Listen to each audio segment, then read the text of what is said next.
Hello everyone! Last Sunday, WWE held their first official pay-per-view after WrestleMania, Backlash. A show that had the unfortunate disadvantage of being built up at the same time as the greatest Royal Rumble. Did this hurt the event in any way? Let's check it out as I take a look at every match on the card. This was a solid match that felt like a repeat of Ruby's encounter with Sasha Banks on last week's Raw. There was nothing particularly wrong with it, and it lived up to the expectations of a kickoff match. The actual event started with a bang, as the in-ring chemistry of Rollins and Miz kept the crowd on the edge of their seats. Rollins superbly solved the knee injury, while Miz's performance and acting was top-notch. Their work was so good, many genuinely believed there might be a title change, despite it being the most obvious outcome of the card. Props to both men for putting an outstanding opener. This was an okay match, but it wasn't the best work either woman has done. Both women tried hard and pulled up some decent spots, but the post-match promo about bullying felt very cheesy. At least, the right woman won, and we can finally move on from Alexa being on the title picture. A decade ago, these two men put a pretty good match at the Royal Rumble. Sadly, they weren't able to relive that magic. Their match, while not awful, was slow, and Randy's performance once again felt really uninspired. Hopefully now Jeff can find a new opponent to have a much better match.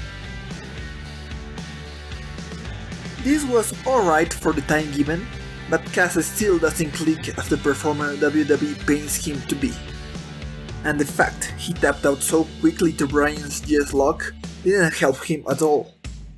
The post-match assault was fine, and means this feud isn't over yet. Cass better step up his game for the next encounter, or he could lose what little steam he has left.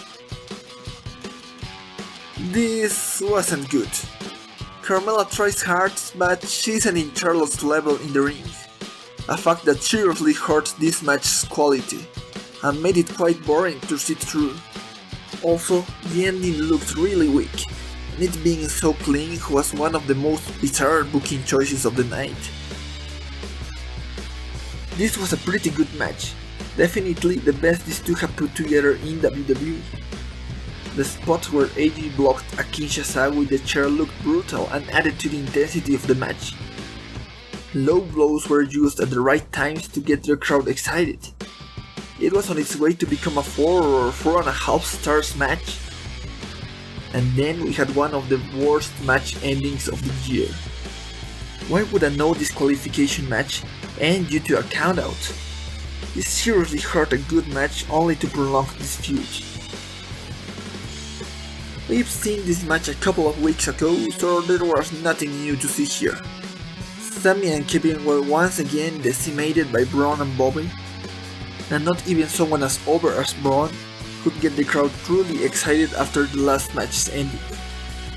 This was average filler and not a good use of this superstar's talent. Why the heck did WWE thought it was a good idea to put this match as the main event? Seriously, despite the poor ending to the WWE title match, it still should have gone last. This had very little backstory and nothing at stake to be the night's main event. Anyway, the actual match started quite good. The pre-match assault by Joe made many think this would be a hard-hitting, exciting match. Unfortunately, the first half following the attack was very slow and light in action. It's only during the second half that the pace picked up, only to end like your typical Roman Reigns match. I don't think it was as bad as some people say it was, but this booking didn't do either man a favor. The match of the night was easily Rollins vs Miz, who thankfully saved this pay-per-view from being among the worst of WWE's history. AJ vs Shinsuke was good too, but the ending really leaves a bad taste on the mouth. Almost every match on this card wasn't very good, but if I had to choose a worst match of the night, I'd go with Carmella vs Charlotte. Overall, Backlash 2018 was a very weak show, filled with poor performances and baffling booking choices. The Intercontinental title match was the only match on the card that left a good impression. Everything else will be remembered for all the wrong reasons. So, if you're planning on watching this show, don't bother with most of the card. Just enjoy the opening contest. Thanks for watching.